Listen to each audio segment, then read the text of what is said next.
va commencer par le commencement. Bon, il y a quelques temps, il y a un petit mois, j'ai reçu comme information que,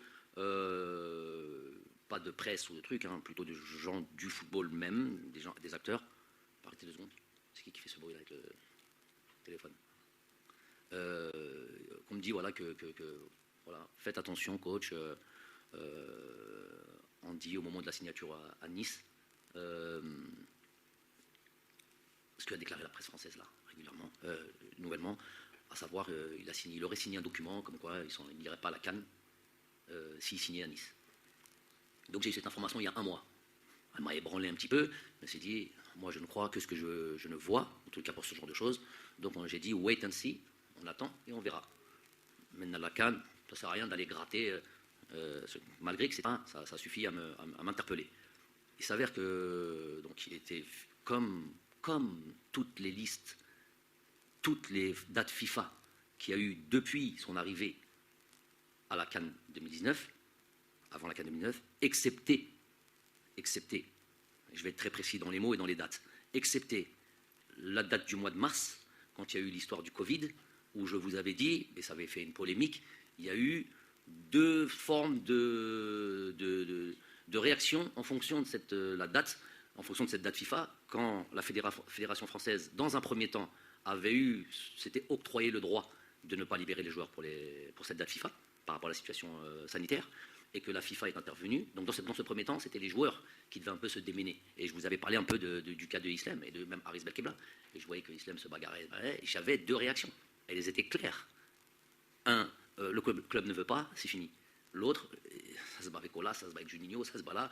Aris Belkebla, pareil, parce que je ne l'avais pas cité. Il n'y avait pas que Andy Delors, il y avait eu un autre, on le laisse, la Koulihel, pareil. Ils avaient très très vite accepté l'idée.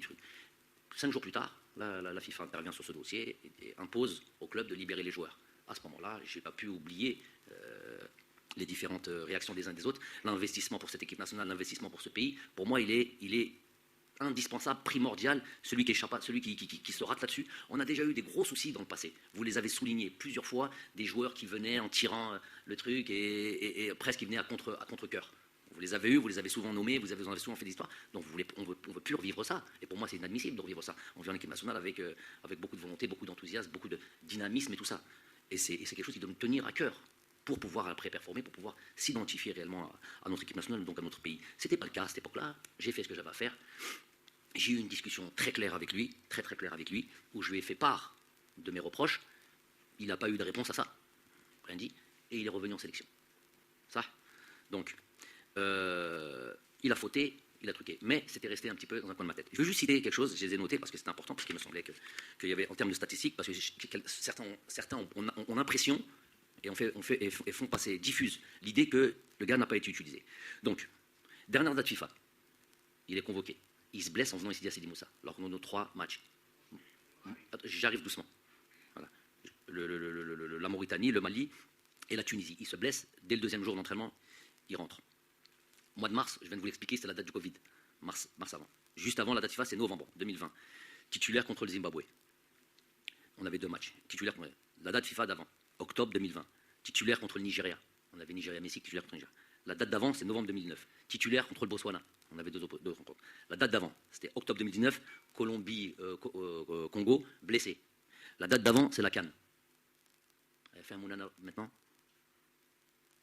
Parler trop vite, c'est pas bien. Le joueur était important, le joueur a eu le temps de jeu, a eu largement son temps de jeu quand il était disponible. 2 fois blessé, 1 fois l'épisode du Covid. Ça, c'est pour ceux qui disent Haggar. Donc maintenant, on va passer à la chose et on va terminer là-dessus.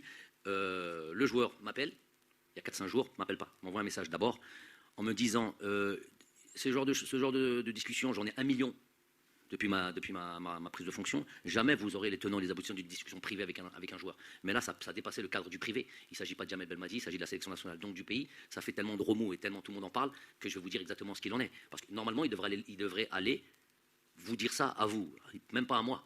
Moi, il me dit je ne suis plus sélectionnable, par exemple. Ça me suffit. Khalas, débarrasse maintenant avec le reste du monde. Les instances, la fédération, moi je reste sur le domaine sportif. Donc il m'envoie ce message en me disant que, et j'ouvre en accord avec son club.